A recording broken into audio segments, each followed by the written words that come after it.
I invite Dr. Sajjad Ahmed, Assistant Professor from Division of Entomology, to deliver this lecture. जो मेरा topic है that is role of pruning in integrated pest and disease management. Pruning का क्या role है paste and disease management में? पहले हमें पता होना चाहिए प्रूनिंग है क्या।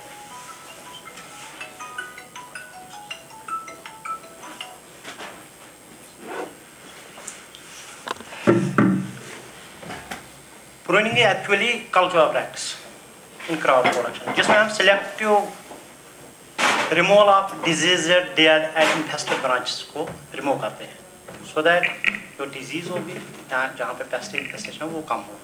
ठीक है ना। इसी तरह से integrated pest management and disease management, integrated pest management क्या होता है? It is actually eco friendly preventive and sustainable method, जिसमें हम जितने भी मैनेजमेंट स्ट्रेटजीज हैं उनको यूज करते हैं, whether it is cultural, mechanical, biological और केमिकल। वरना हम क्या करते हैं, जब भी हमारे क्रॉप में पेस्ट आता है तो हम बाजार से केमिकल लाते हैं तो उसको स्प्रे करके ख़त्म करते हैं। बट हमें इतना ही नहीं करना है, हमें पहले सोचना है क्या ये विदाउट केमिकल कंट्रोल हो सकता है? क्या इसकी पॉपुलेशन इकोनॉमिक थ्रेशोल्ड तक पहुंच गई है? अगर पॉपुलेशन कम है तो वहाँ पे बायोलॉजिकल कंट्रोल एजेंट जो है वो भी इसको कंट्रोल कर सकते हैं, तो हमें केमिकल स्प्रे करने की ज़रूरत नहीं है। या जितने भी कल्चरल प्रैक्टिस हैं वो हमें अपनानी है। या फेरोमोन ट्रैप्स, पहले तो चलो मैं नेक्स्ट वो आपको बोलूँगा किस पेस्ट में क्या करना है, तो वो हमें करना चाहिए। इंटीग्रेटेड पेस्ट मैनेजमेंट यही होता है जिसमें हम हर कोई प्रैक्टिस अपनाएं, whether it is physical, chemical, biological, cultural, mechanical, जो भी प्रैक्टिस है उसको अपनाना है to manage the pest. What is the role of pruning in integrated pest management? अब प्रूनिंग का क्या रोल है पेस्ट मैनेजमेंट में? प्रूनिंग से क्या होता है? पॉपुलेशन कंट्रोल करना है, not cruelty. It is not cruelty, it is actually to suppress the population of pest. First इसमें आता है removal of pest infested plant parts. Pruning में हम यही करते हैं, जहाँ पे भी जिस ब्रांच पे इन्फेस्टेशन होते हैं उसी को हमें रिमूव करना है। ये हमें क्या करता है, ये वहाँ पे क्या कर रहा है actually, it directly eliminates eggs. जितने भी एग्स ब्रांच है उसको ये ख़त्म करेगा, लार्वा है वो वहाँ पे या प्यूपा या अडल्ट उसको ये कम करेगा। ठीक है ना, जब वो ब्रांच को हम प्रून करेंगे। Second, it results in the disruption of plant life cycle. जो प्लांट का लाइफ साइकिल, ये पेस्ट का लाइफ साइकिल है, उसको डिसरप्ट करता है। By cut breeding and feeding sites, many pest depend on tender fruits. कुछ पेस्ट टेंडर फ्रूट्स पे होते हैं, ठीक है ना। तो जब हम उसको प्रून करेंगे तो उससे भी उसकी पॉपुलेशन कम होगी, क्योंकि वो तो उसी पे वो उसका फीड है, ठीक है ना। जब हम उसको रिमूव करेंगे तो उससे उसका जो लाइफ साइकिल है वो कम हो जाएगा, वो खत्म हो जाएगा। थर्ड ये होता है reduction of shelter and hiding places. Dense canopy जितनी भी है जहाँ पे वो रहते हैं पेस्ट्स, तो उसको हमें रिमूव करना है। इसी को शाकराशी हम इसीलिए करते हैं ना, जहाँ पे भी डेंस ब्रांच है उसको तो हमें रिमूव करना है। Improved penetration of control measures, insecticides जितने भी है या बॉटनिकल या माइक्रोबियल एजेंट्स जो भी है वो पेस्ट तक पहुंच जाए। जब हम प्रूनिंग करेंगे तो तब वो जो भी पेस्टिसाइड हमारा होगा या बॉटनिकल होगा तो वो तभी पेस्ट तक पहुंचेगा। It enhances the natural enemy activity. Predator जितने भी पेस्टिसाइड्स है they move and Hunt better in an open canopy. जब डेंस होगा तो वो वहाँ नहीं पहुँचते हैं, जब डेंस होगा तो वहाँ पे नहीं पहुँचेगा, जब ओपन होगा तो वहाँ पे इजीली पहुँच जाएगा।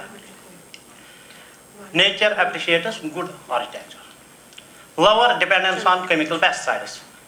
Physical removal means fewer sprays. जब हम प्रूनिंग करेंगे तो जो पेस्टिसाइड हमारा होगा तो वो इजीली पेस्ट तक पहुँचेगा, ठीक है ना। मीन्स जितनी भी ब्रांच वहाँ पे डैमेज होगी उनको रिमूव करना है, पेस्टिसाइड इजीली पेस्ट तक पहुँचेगा, उसको कंट्रोल करेगा। Role of pruning in integrated disease management. Disease management में क्या रोल है?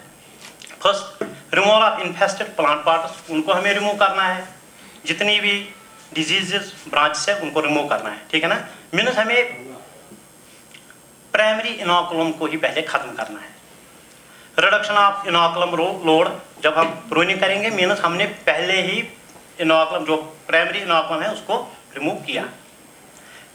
It improves air circulation and light penetration. जितना मॉइस्चर ज़्यादा रहेगा, जितना वहाँ पे ब्रांचेस ज़्यादा होंगी तो उसमें मॉइस्चर ज़्यादा वहाँ पे रहेगा, ठीक है ना, तो वहाँ फंगल ग्रोथ ज़्यादा आ सकती है, ठीक है ना। तो इसीलिए हम प्रूनिंग करते हैं ताकि वहाँ फ्री एयर एरेशन हो जाए, ठीक है ना। मॉइस्चर नहीं होगा तो उससे फंगल डिजीज कम आ सकती है। प्रिवेंशन ऑफ डिजीज स्प्रेड, उससे क्या होगा, डायरेक्ट कॉन्टैक्ट जो होगा disease and paste, disease and healthy branch में वो कम हो जाएगा, मतलब डायरेक्ट ट्रांसमिशन नहीं होगा, डायरेक्ट कॉन्टैक्ट नहीं रहेगा, तो उससे भी कंट्रोल पेस्ट्स हो सकते हैं। Pruning as an eco-friendly component of integrated disease and integrated pest management. It reduces reliance on chemical pesticides.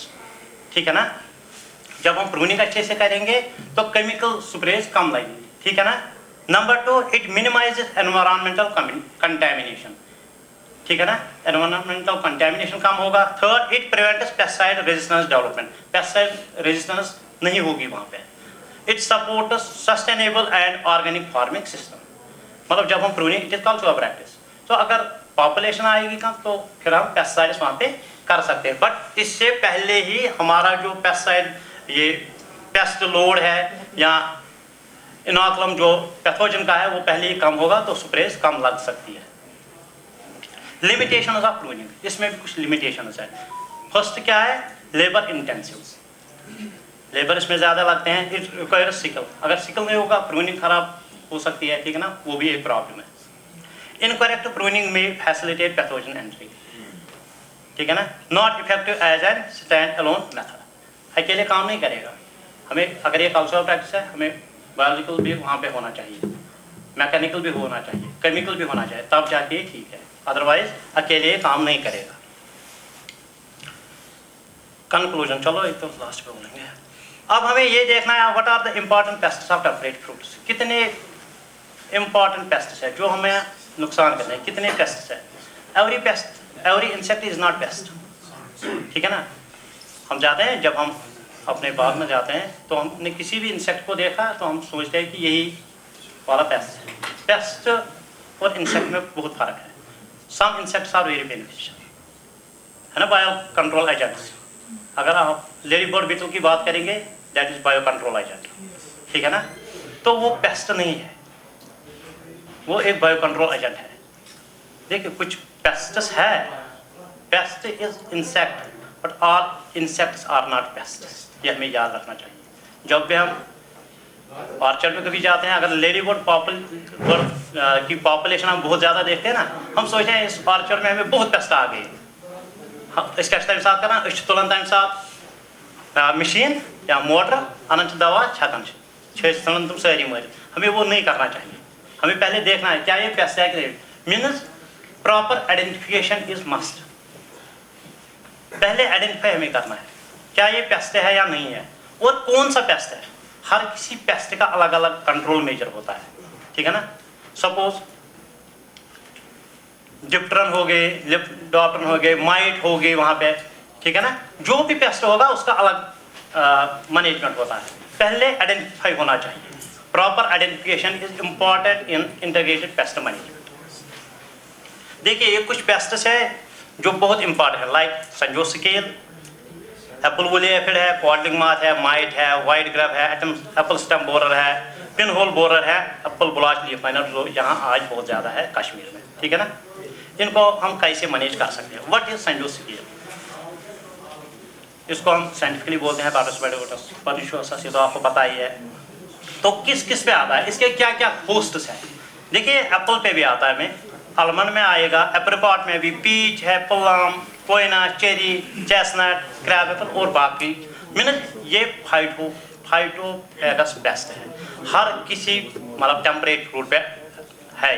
अगर आप देखेंगे यहाँ इतने सारे फ्रूट्स हैं, ये टेम्परेट फ्रूट्स हमारे हैं, ठीक है ना, हर किसी को इफेक्ट करता है, इम्पैक्ट करता है, ठीक है ना। अब ये डैमेज कैसे करता है, जो संजो स्केल है ना, हम इसको कैसे पहचानेंगे, कैसे ये डैमेज करता है अगर हमारे ऑर्चर्ड में आता है। इसका जो अदल्ट है निप है वो सक करता है, इस रस्ट ना सैप ना ब्रांच स्टैंडर ब्रांच तम सक कर सैप फ्रॉम लीव्स, पन वथर तम रस चवन, ठीक, ट्विग्स एंड फ्रूट्स, ठीक है ना। Younger plants become weak and untimely die away, मतलब जो यंग प्लांट्स ना तुम अम खुश गसन तो पत तुम खत्म गसन, ठीक है। अब हमें कैसे पता चलेगा, कुछ साथ कभी कभी हमें कंफ्यूजन होता है, क्या इस एप्पल पे ये माइट का इन्फेस्टेशन है, कुछ बंदे बोलते हैं ये माइट है।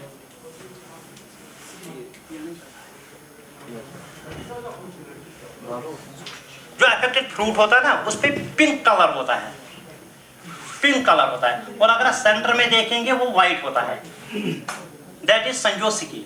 ये स्केल होती है जो बीच में व्हाइट होती है, और उसका अगर आप साइड देखेंगे वो पिंकिश होते हैं।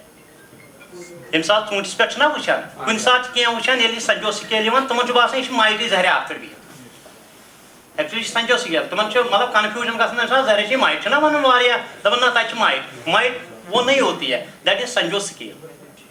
ये फ्रूट पे जब आता है तो वहाँ पे उसको एक पिंकिश बनाता है, और उसका जो सेंटर होता है दैट्स व्हाइट।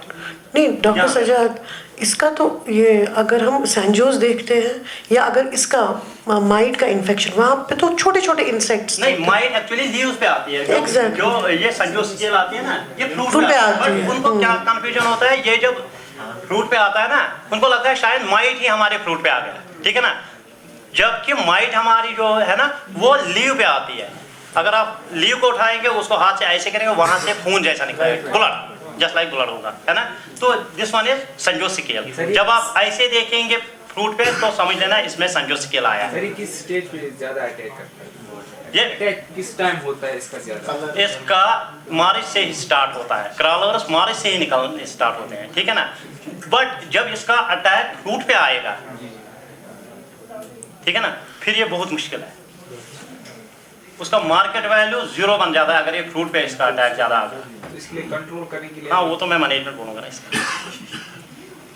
ये है संजो स्केल, जिसने संजो स्केल देखिए, अगर आप फ्रूट पे देखेंगे ऐसे आपको दिखेगा, फ्रूट पे ऐसे, ब्रांच पे आप देख सकते हैं। अब मैनेज हम इसको कैसे करेंगे, इसका क्या तो ये रखो, इसका मैनेजमेंट है क्या। अगर हैविली इन्फेस्टेड ब्रांच है तो उसको प्रून करना चाहिए, उसको उसके बाद उसको जलाना है, ठीक है ना। सेकंड वन, अगर हमने कुछ प्लांट्स लाए अब, ठीक है ना, तो उनको पहले हमें सीड ट्रीटमेंट करना, ये ना रूट ट्रीटमेंट करना है, रूट डिप ट्रीटमेंट, ठीक है ना। क्लोरोपाइरिफास 0.05% हम देंगे बिफोर प्लांटिंग, उसके बाद हमें वो प्लांटिंग उनकी करनी है। Third one, dormant spray oil, हम इसीलिए संजो स्केल एंड माइट के लिए ही करते हैं, जो हम HMO करते हैं ना, हॉर्टिकल्चर मिनरल ऑयल, वो हम इसी के लिए करते हैं, वो तो एक संजो स्केल के लिए, एक तो माइट के लिए, इन दो पेस्ट्स के लिए हम ज्यादा वो करते हैं, डोरमेंट स्प्रे मोस्टली इन दो के लिए ज्यादा करते हैं, बाकी पेस्ट तो करेगा कंट्रोल, बट मोस्टली इन दो के लिए होता है, ठीक है ना। HMO जो है ना वो सर हम शुरू में वही करते हैं ना, डोरमेंट सीजन में ही करते हैं ना। उसमें सर कुछ ये भी करते हैं, बाद में वो दूसरी वो स्प्रे भी करते हैं, क्लोरोफिल और वो दूसरी नहीं, वो बोलते होंगे कॉपर की, कॉपर की नहीं मैच भी करते हैं अगर फ्रूट्स के अगर कोई ये HMO नहीं करता वो दूसरी वो कौन सा,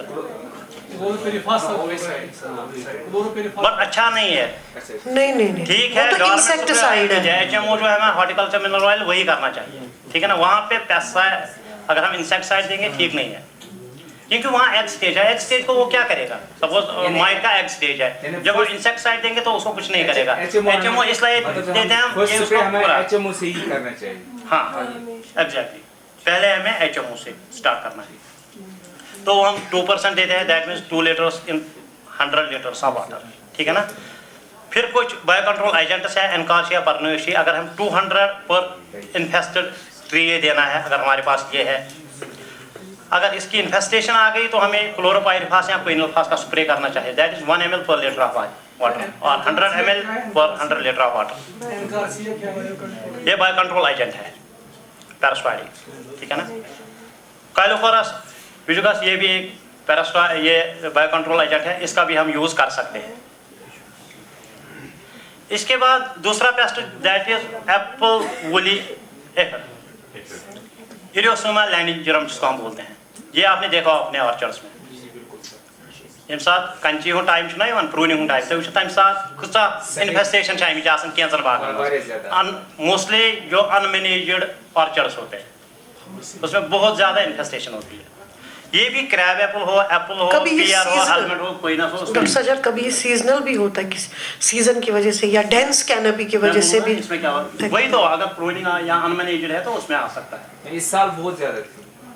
सीजनल भी होती है ना, क्या आपका सीजन कैसे आया? अगर टेम्परेचर ज्यादा एग्जैक्ट तो उसमें ज्यादा इसकी प्रॉब्लम। अभी फिर शाम को ड्रॉप।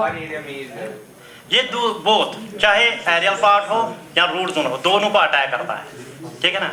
जो स्प्रिंग आएगा मार्च के बाद, मार्च अप्रैल में ये ऊपर आएगा aerial part of the plant, और जो सितंबर अक्टूबर में फिर ये रूट जोन में जाता है, ठीक है। और देखिए ये ऐसे कॉलोनीज बनाता है ऑन प्लांट्स, ठीक है ना। गॉल इन्फेस्टेशन होती है, इंटरफेरेंस होती है विद न्यूट्रिएंट अपटेक। जो मैं बोल रहा हूँ जब ये रूट जोन में जाएगा तो गॉल्स बनाता है वहाँ पे, तो उससे क्या होता है न्यूट्रिएंट अपटेक में इंटरफेरेंस होती है, उससे न्यूट्रिशनल इम्बैलेंस एंड जो विगर होता है प्लांट का वो कमजोर खत्म होता है। मतलब हमारा प्लांट जो है वो वीक बन जाता है, इसको हम कश्मीरी में बोलते हैं फंब से। जब भी आप ये देखेंगे तो आप पहले इसको कभी क्या होता है हम स्प्रे जब करते हैं ना ऑर्चर्ड्स में, जब इसकी इन्फेस्टेशन आती है फिर हम स्प्रे करते हैं, फिर इसकी कॉलोनीज जब डेड होती है फिर भी वही पे दिखती है, हमें लगता है कि ये मैनेज नहीं हुआ, उसको हाथ से देखना चाहिए। अगर वहाँ वो जस्ट लाइक ब्लड आ गया ना, मीन्स कि वहाँ पे अभी ये जिंदा है। अगर वो पूरा ड्राई होगा तो समझ लेना वहाँ पे 100% या 90% मोर्टेलिटी हुई है, ठीक है।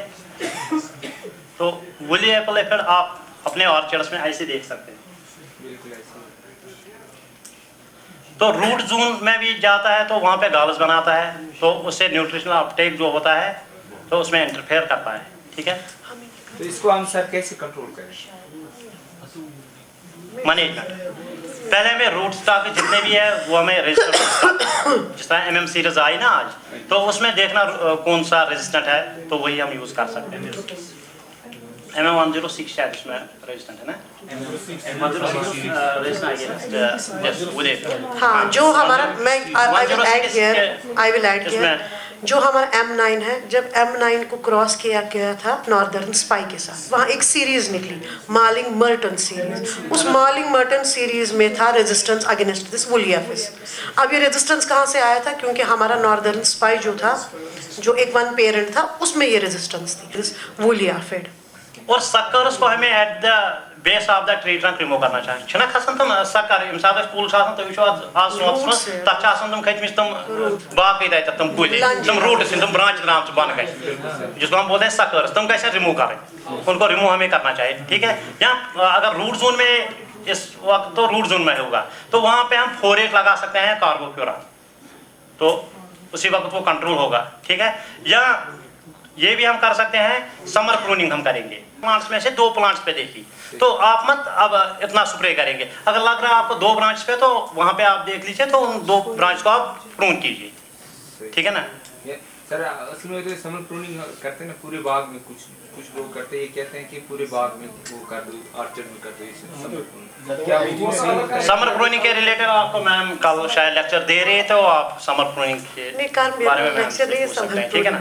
मेरा तो अगर मैं अभी समर प्रूनिंग पे आपको बोलूं तो वो मुझे ज्यादा पता भी नहीं, तो मैं उसके बारे में आपको जब भी हम समर प्रूनिंग करते हैं ना, हमेशा जब भी हम प्रून करते हैं प्लांट को, किसी भी प्लांट को आप प्रून करेंगे तो आपका एक मकसद होना चाहिए कि मैं किस मकसद से एक प्लांट को प्रून कर रहा हूँ। फॉर एग्जांपल मैंने डॉर्मेंट प्रूनिंग करी तो मैं वहाँ बैलेंस करती हूँ, मेरा स्पर कितना होना चाहिए, मेरी ब्रांचेस कितनी होनी चाहिए। जब हम समर प्रूनिंग अब मेरे पास मेरी एक वैरायटी है, वो बहुत विगरस जा रही है, जबकि इन्फेक्शन कुछ नहीं है, तो in order to control that vigour मैं उसको समर प्रून करती हूँ, ठीक है ना। तो मेरा मैं बस थोड़ा ही बोलूँगी, तो मैं समर प्रून करती हूँ, तब मेरा ये हो गया कि मैंने वैरायटी को जो विगरस जा रही थी उसको डिविग्रेड किया। लेकिन कभी मेरा क्या होता है, कभी बिल्कुल ओवर क्राउडेड कैनपी होती है, अंदर से बहुत ओवर क्राउडेड कैनपी, तो मैं कभी 1-2 ब्रांचेस निकाल देती हूँ एज अ समर प्रूनिंग, कि ताकि उसमें इन जो एरिएशन है वो अच्छी तरीके से हो और सनलाइट अच्छी तरीके से। इट डिपेंड्स कि आपका पर्सपेक्टिव क्या है। इसमें कोई साइड इफेक्ट तो नहीं होता? नथिंग, क्या साइड इफेक्ट हो सकता अगर आपका ओवर क्राउडेड ब्रांचेस है? मतलब सनलाइट की वजह से, ज्यादा सनलाइट की वजह से हमारे नहीं, एक्चुअली समर प्रूनिंग में हम थोड़ी उतना करते हैं, उसमें थोड़ा करना पड़ता है। लेकिन ऐसा नहीं है ना कि हम दैट इज ओनली 10%, मतलब उसमें 10% तक होता है, ठीक है। उस टाइम हम प्रूनिंग नहीं कर सकते हैं, ज़्यादा रिकमेंड भी नहीं है, 5% या 10% कर सकते हैं। और यहाँ पे बायो कंट्रोल एफिलियंस माली वो उसका यूज़ कर सकते हैं, that is bio control agent, ठीक है। वो देखते हैं तो स्प्रे करते हैं, वो नहीं करना चाहिए। अगर उनकी पॉपुलेशन बहुत ज़्यादा है तो हमें स्प्रे अवॉइड करना चाहिए। अगर अब पॉपुलेशन इसकी ETL क्रॉस, हमें लग रहा है ETL क्रॉस करने वाले हैं ये वुली एप्पल इफेक्ट, तो हमें क्लोरोपाइरिफास, क्विनलफास इनका स्प्रे करना चाहिए। आप इमिडाक्लोप्रिड का भी स्प्रे कर सकते हैं या थायोक्लोप्रिड का भी स्प्रे कर सकते हैं उस टाइम पे। डॉक्टर सजाद, आप मुझे अबाउट तो वो शुड स्प्रे, मतलब जब आई डोंट नो वो जब वो थ्रेशोल्ड तक पहुंचता है या अबाउट टू, वो कैसे हमें पता चलता है कि थ्रेशोल्ड या अबाउट? इसका होता है ना, एक्चुअली उसकी एक लेवल होती है, वो हमें देखनी है, क्योंकि हर किसी पेस्ट का ETL होता है, तो उस हिसाब से हम देखते हैं। सपोज हम पर लीव देखते हैं, अगर माइट का है पर लीव कितने होने चाहिए, अगर उससे ज्यादा बढ़ गया तो हमें पता चल रहा है कि ETL इसका आ गया, तो हमें स्प्रे करना है, ठीक है। ये हमारे apple, pear, peach, apricot, plum, walnut उनको इन्फेस्ट करता है, ठीक है। इसका क्या होता है, इसका जो निफ एंड अडल्ट है, they cause damage to the plant by sucking the sap from the leaves and tender parts of the plant. मतलब उससे वो सक करते हैं सैप को, तो वो जो हमारा प्लांट है वो कमजोर होता है, ठीक।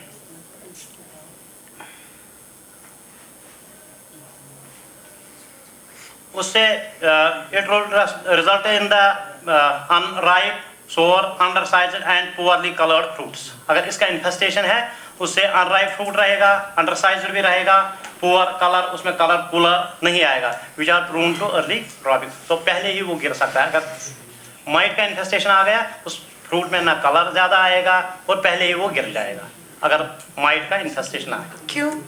आप लोग बोलो क्यों? सर आप नहीं, आप बोलो क्यों? क्योंकि लीव डैमेज करता है ना। लेस नहीं सर, इमान पानी लेस कलर्ड क्यों?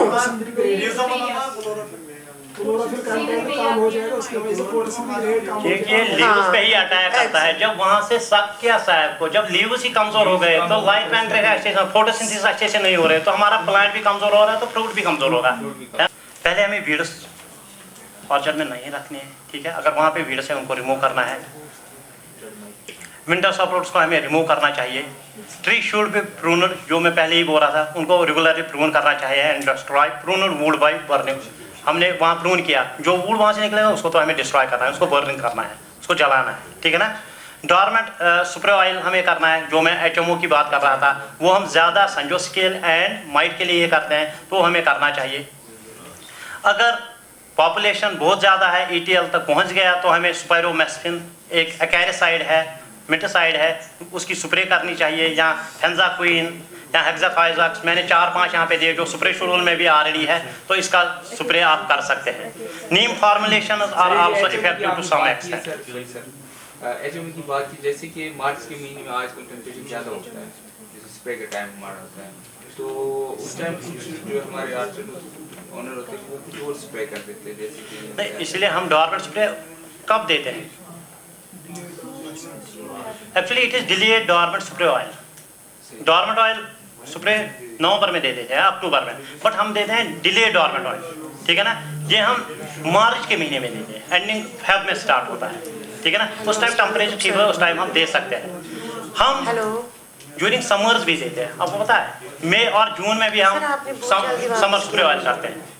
ये डॉर्मेंट स्प्रे ऑयल की बात कर रहे थे ना, समर स्प्रे ऑयल भी हम करते हैं इसके लिए, फरमाइट, जैसे मैंने कहा था बट कंसंट्रेशन हमें कम करनी है। मंडे को इनको प्रूनिंग इस टाइम हम देते हैं 2%, उस टाइम हम 0.75% देते हैं, मीन्स 750 ml पर 100 लीटर ऑफ वाटर, बट इस टाइम हम 2 लीटर पर 100 लीटर ऑफ वाटर। सजेशन लेनी थी आपसे, तो फिर आपने फोन ही नहीं उठाया। चैफर बीटल, व्हाइट कैप की पॉपुलेशन भी आती है, इसको हम कैसे मैनेज कर सकते हैं, किस पे भी, यानी इट इज आल्सो फाइटोफैगस। ये 300 प्लांट से ज़्यादा, ये 300 से ज़्यादा प्लांट्स को डैमेज करता है।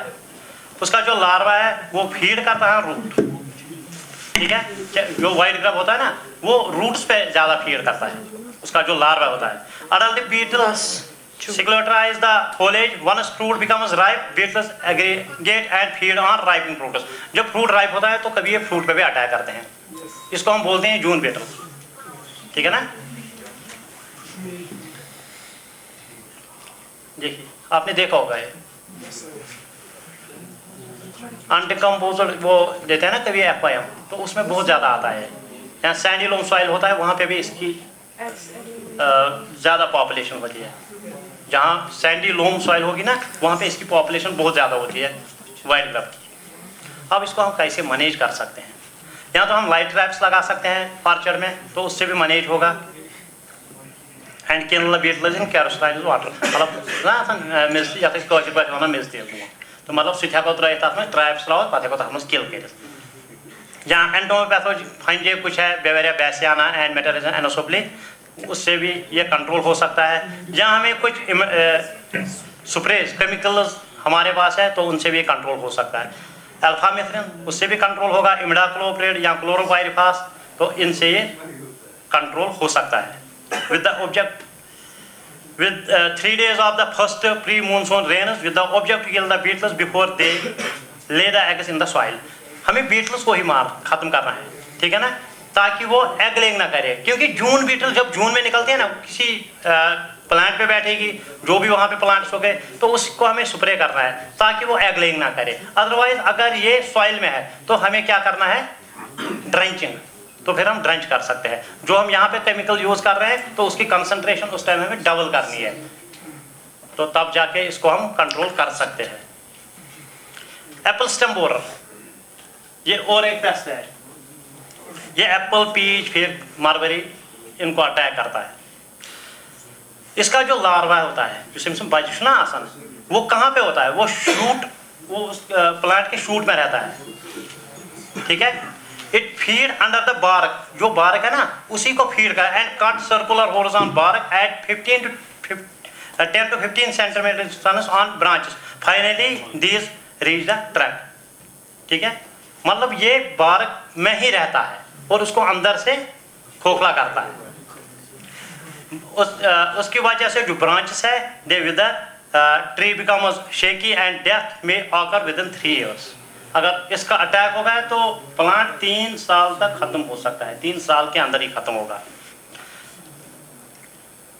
इसको हम कैसे मैनेज कर सकते हैं? जो होल है उसको हमें पहले क्लीन करना है और उसमें हम कॉटन डाल सकते हैं। तो अगर हमारे पास क्लोरोपाइरिफास है या डाइक्लोरोवास जो न्यूआन है ना वो है तो वो डाल सकते हैं। तो विद द हेल्प ऑफ फ्यूमस, जो क्लोरोपाइरिफास है उसमें फ्यूमिगेशन इफेक्ट है, तो उससे भी वो खत्म हो सकता है वहाँ पे। अगर ज़्यादा इन्फेस्टेशन इसकी हो गई तो हमें अपरूट करना है उस प्लांट को, क्योंकि हर प्लांट, जिस प्लांट को ज़्यादा इन्फेस्ट करता है, अगर हमें लगा इसमें बहुत ज़्यादा डैमेज है, हर किसी ब्रांच में है, प्लांट जो उसका है हर जगह इसका डैमेज है, तो उसको हमें अपरूट ही करना चाहिए। शॉर्ट और पिन होल बॉलर, ये भी इसी तरह है बट इसका साइज बहुत कम होता है। तो अगर आपने ये देखा तो इसको भी हमें मैनेज करना चाहिए। तो इसको हम मैनेज कैसे करेंगे? इसको भी हम ऐसे ही कॉटन प्लग, अगर हम होल में गया तो कॉटन प्लग लगा सकते हैं, यहाँ तो हम क्लोरोपाइरिफास का स्प्रे इसको कर सकते हैं, क्योंकि क्लोरोपाइरिफास में ये है दैट है फ्यूमिगेशन इफेक्ट, ठीक है ना। तो वो उन होल्स में जाएगा तो with the help of fume, जो फ्यूमिगेशन इफेक्ट उसका है, तो उसकी वजह से वो मर सकता है। या हम वहाँ पे ड्रेंचिंग भी कर सकते हैं रूट जोन में, क्योंकि जब हम ड्रेंचिंग करेंगे सिस्टमिक इंसेक्टिसाइड से तो वो रूट जोन से ऊपर जाएगा, तो उससे भी ये कंट्रोल हो सकता है। कॉर्डिंग माथ, जिसको हम फ्रूट बोरर के नाम से यहाँ पे आज बोल रहे हैं, जो यहाँ पे नहीं थी पहले, जो कॉर्डिंग माथ है ना यहाँ पे, तो इससे पहले नहीं था, बट अब यहाँ पे भी बोल रहे कि है। तो ये एप्पल में है ज़्यादा, तो अगर आप इसका देखेंगे एप्रिकॉट में इसका इन्फेस्टेशन बहुत ज़्यादा है लद्दाख में, ठीक है। जो इसके कैटरपिलर है वो फीड करते हैं लीव्स और फिर वो फ्रूट में जाता है, ठीक है ना। जब वो फ्रूट में जाए, जो उसका पल्प है अंदर, तो उस पर पूरा वो फीड करेगा। The entry holes become quite conscious and these are filled with dry brown frost and are surrounded by dark reddish ring. अगर आप देखें इसकी चुना पहनते हैं तो ये वन आती है होल, तो आप देखिए वहाँ पे वो जो ये उसका ब्राउन फ्रॉस्ट है ना वो बाहर निकलेगा पूरा, ठीक है ना। और साइड में थोड़ा ये रेडिश होगा। मैंने अगर ये आपने फ्रूट में देखा, समझ लेना इसमें कॉलिंग का इन्फेस्टेशन, जहाँ फ्रूट बोरो जो है उसका इन्फेस्टेशन आ गया। इसका सबसे अच्छा ये है कि इसमें हम पहले ही फेरोमोन ट्रैप से अप्लाई करें। फेरोमोन ट्रैप से हमें ये पता चलेगा कि मॉनिटर होगा कि इसका इन्फेस्टेशन आ गया। अगर हम बहुत सारे फेरोमोन ट्रैप्स लगाएंगे तो उससे मैटिंग डिस्ट्रप्शन होगी, तो उस वजह विदाउट केमिकल भी हम इसको मैनेज कर सकते हैं।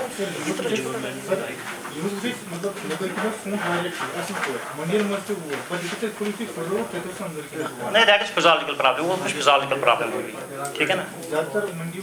नहीं, इससे अंदर का सो हतमुत हुआ मतलब वो तो कुछ कोई फिजियोलॉजिकल प्रॉब्लम होगी, बट जो ये है ये अलग है, इसमें तो होल होगा, ठीक है ना। बाहर से ठीक है, मैंने इंसेक्ट इन्फेस्टेशन नहीं थी उसमें। अगर होल वोल होगा ऐसे होगा तो हम मानेंगे कि इसमें फ्रूट डैमेज, ये ना इस बोरर का अटैक है। एक होती है फिजियोलॉजी, जहाँ पे आपका कोई न्यूट्रिएंट कम रह गया होगा, जिसकी वजह से अंदर वाला जो कोर है वो कैल्शियम की वजह से, किसी न्यूट्रिएंट की डेफिशिएंसी, ज्यादा कैल्शियम की डेफिशिएंसी से होता है, ठीक है। तो यहाँ पे पहले हमें फेरोमोन लगाना है, तो उससे हमें पता चला मॉनिटर होगा कि ये पेस्ट आया कि नहीं। अगर वो आ गया तो अगर हम ज़्यादा ये फेरोमोन ट्रैप्स लगाएंगे तो मैटिंग डिस्ट्रप्शन होगी, तो उससे भी कंट्रोल हो जाएगा। उसके बाद अगर हमें लगा नहीं अब ये बहुत ज़्यादा इस ऑर्चर्ड में है, तो हम केमिकल स्प्रे भी कर सकते हैं। ब्लॉच ले फाइनल 2-4 साल से इसी की प्रॉब्लम आ रही है, ठीक है ना। तो ये एप्पल में भी है, आज आकर आप देखेंगे PR, चेरी, पीच और क्वीनस पे भी आ गया। तो पहले मैं इसका आपको ये बोलूँ कि कैसे आपको जनवरी से इसको देखना है, मतलब जनवरी में क्या है, जनवरी से मार्च तक मैंने ऑलरेडी लिखा है कि जनवरी से मार्च तक इसमें क्या क्या एक्टिविटी हो रही है, और फिर अप्रैल से मई तक कौन सी एक्टिविटी होती है, जून से अगस्त, सितंबर, अक्टूबर, नवंबर, दिसंबर। आज तो मार्च हमारा चल रहा है, तो अभी वो प्यूपेशन में है। अगर तुम वो ना तुम बाग वो तुम प्यूपेशन तुम सफेद बनोमुत, मतलब जो ये एक प्लांट मैंने दिखाया ना, आप देखो इसी तरह है ना वो प्लांट्स में। यहाँ अम ब्रोट तुम वुचमन दिसंबर में सो थ्रेड ह्यू बागस में थ्रेड ह्यू तपर तुम लार्वा पकान पकि कह वन पे एलर्जी थी गई, तम साथ लार्वा सो थ्रेड त्रावान, तमी पे प्यूपेशनस मज।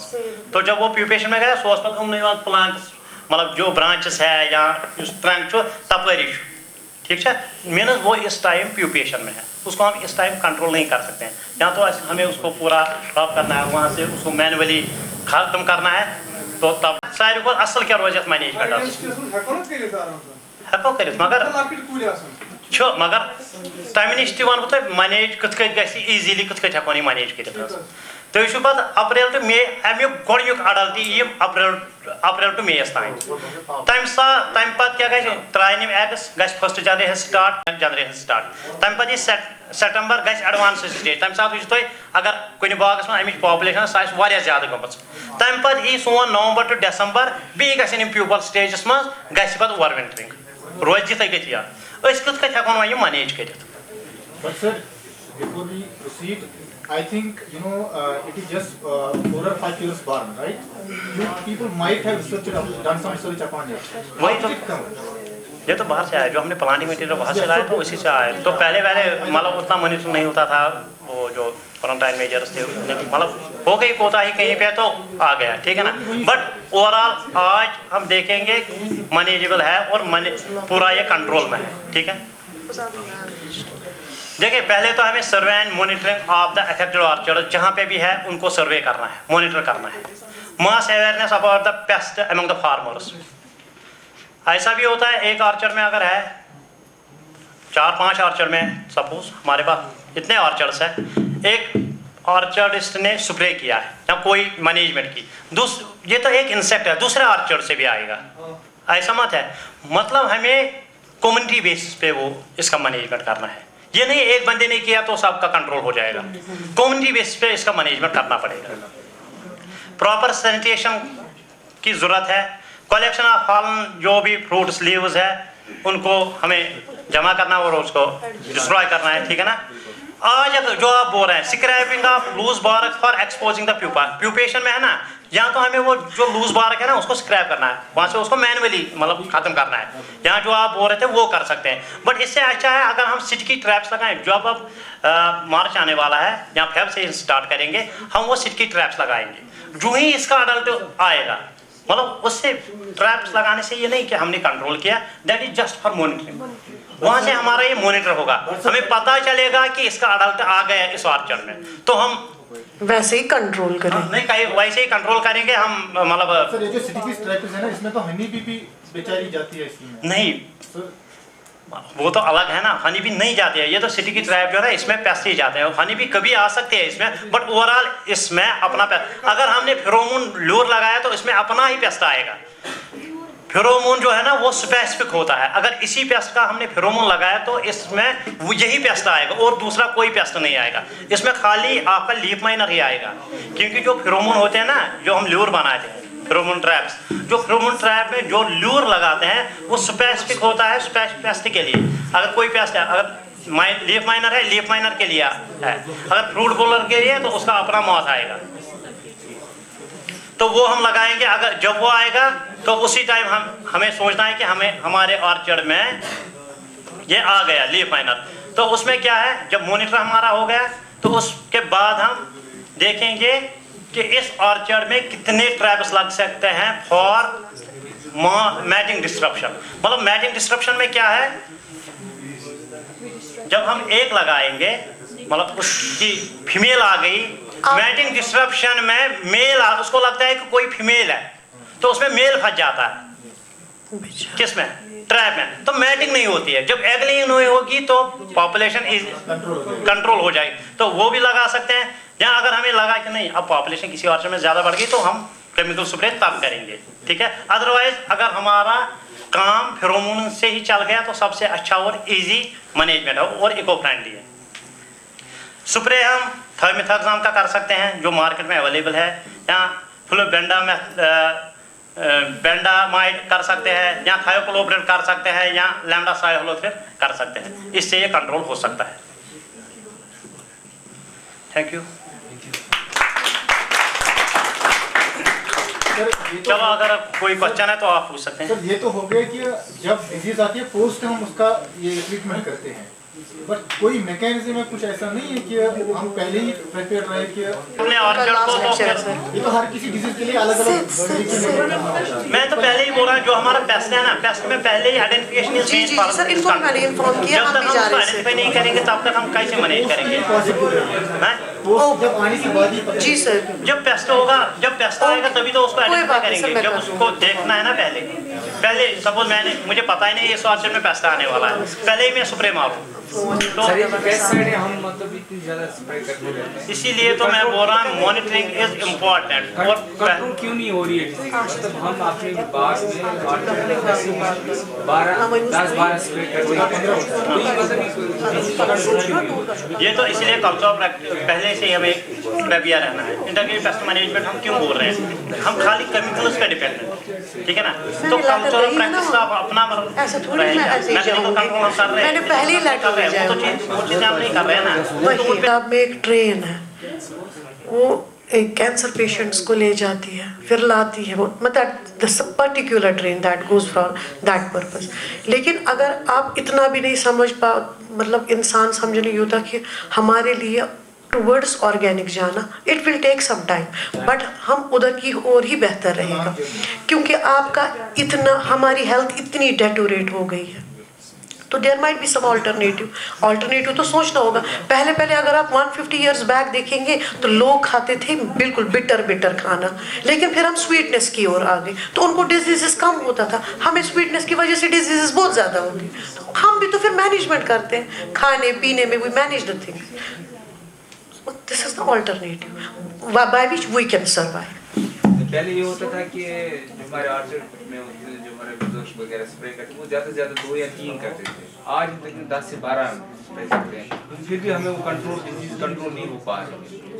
तो यस केमिकल कर रहे हैं तो उसमें रेजिस्टेंस इतने केमिकल हम कर रहे हैं तो उनमें भी रेजिस्टेंस आएगी ना, तो रेजिस्टेंस आ रही है फिर उसको मैनेज करना बहुत मुश्किल है। नो डाउट जब भी हम ऑर्गेनिक की तरह जाएंगे इट विल टेक 3-4 years। अब जब मैं बोल रही हूँ मैं ऑर्गेनिक एप्पल बनाऊंगा, मैं बोलूँ मैं ऑर्गेनिक एप्पल बनाऊंगा, मुझे 3 साल कुछ भी नहीं करना अपने बाग को। I don't have to add any fertilizer, I have to keep it as it is. 3 साल देन ऑनवर्ड्स मैं लगाऊंगी सारा कुछ like FYM vermi compost, so that I will. आप एक क्वांटम होता है फॉर एग्जांपल ABC क्वांटम मेरे प्लांट को जरूरत है, I am providing that ABC by organic fertilizers या वर्मी कंपोस्ट FYM, ताकि उसका जो फंडामेंटल रिक्वायरमेंट है वो फुलफिल होनी चाहिए। लेकिन हमें उस पर भी काम करना है। फॉर एग्जांपल अभी कोई पेस्ट आया, कोई डिजीज आया, तो उसके अगेंस्ट भी कुछ ऐसे बायोकेमिकल्स या कुछ ऐसा बनाना, या in other words I should say you have to make the plant resistant as such, कि ताकि खुद ही प्लांट रेजिस्टेंट बन जाए। हमें ऐसे पैकेज पे काम करना है कि प्लांट खुद ही रेजिस्टेंट बन जाए। उसमें अगर 100% डिजीज होता है उसको एटलीस्ट नॉट 100% बट 20% या 30%, जब 20% और 30% पे आएंगे then that also will be overcome, उसको भी एक कम्बैट किया जाए। लेकिन ये एक गुड अप्रोच है जो भी गवर्नमेंट ने बोला, ये natural it's a good approach and we should try to follow that. क्योंकि जब हम जिंदा है तब ये ऑर्चिड है, तो हमें क्या करना है उन ऑर्चिड को जब हम खुद ही नहीं होंगे।